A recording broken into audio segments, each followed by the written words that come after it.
Hey folks, in 2022, about 1 in 8 people in the world are obese. That's roughly 1 billion people. But I don't blame these people. I too occasionally indulge in the tasty Big Mac 6 times a week. But what makes these greasy, sugar-drenched, metabolically disruptive foods so addictive, but not any of the green things that are actually good for us? Why do we actively choose to take the pickle out of the burger even if the burger does not consent to it? The answer, my friends, is dopamine. Good old dopamine. Fast food triggers the release of dopamine, while vegetables, the opposite of fast food, which I guess would make them slow food, doesn't really do that. Vegetables contain bitter compounds, and we evolved not to like bitter things because it signals toxicity. Kind of like your grouchy older sibling who nags all the time. But these bitter compounds can also be good for us. Because, they're anti-inflammatory and anti-cancer, which doesn't really make sense because how can they be good for us, but our brain signals to us that they're bad for us? I always thought it would be better if we used vegetables as a way to torture criminals into giving us information instead of the usual way. Where's the girl? I ain't telling you nothing.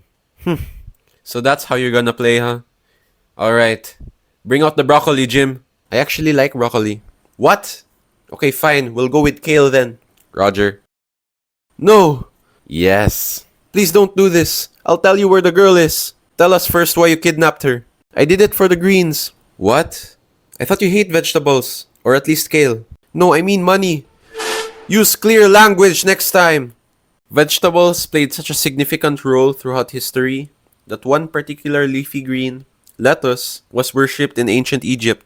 But this wasn't the typical lettuce that we are all familiar with. No, no. The Egyptians cultivated wild lettuce, otherwise known as Lactuca cereola, which, when cut, would exude a milky white sap. And well, you can probably guess the rest. Lettuce was considered a sacred and sexual symbol in ancient Egypt.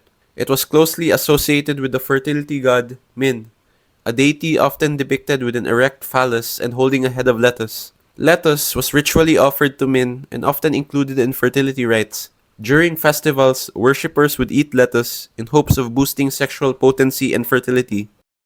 So yeah, the Egyptians were like that. Other cultures had interesting things going on as well. In ancient China, garlic was used not just for cooking, but also to ward off evil spirits, ghosts, and bad chi. So yeah, that was their equivalent to a vampire. While in medieval Europe, leeks were considered a sign of strength.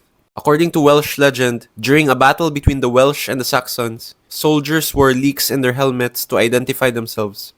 King Cadwallader of Gwynedd supposedly ordered his men to do this so they wouldn't attack each other in the confusion of battle. The Welsh won the battle, and the leek became a symbol of bravery and loyalty. This is kind of obvious, but most if not all of the Saiyans in Dragon Ball Z have vegetable puns as names. Kakarot is carrot, Vegeta is vegetable, Raditz is radish, and so on. Who knows, maybe Akira Toriyama was a vegan or secretly a farmer. Rest in peace, by the way, Akira Toriyama, God bless you. To sidetrack, you know how you're about to go to sleep at night, but after laying in your bed for a few minutes, you realize you really need to pee, but you're too tired to get up and go pee? We all experience this a lot, and it turns out there are certain vegetables that make you want to go for a wee. Namely, cucumbers and tomatoes, because they're like 95% water. But what about the other 5%? You guessed it, not water. Wow. So yeah, vegetables are great. They help protect your lung from zombies. They're packed with vitamins A, B, C, D, H, I, V, I, C, U, P, and eating them helps you eat more of the bad stuff. Anyways, that's all from me, and remember, if you think it's bad for you, just let us wrap it. See you in the next vid.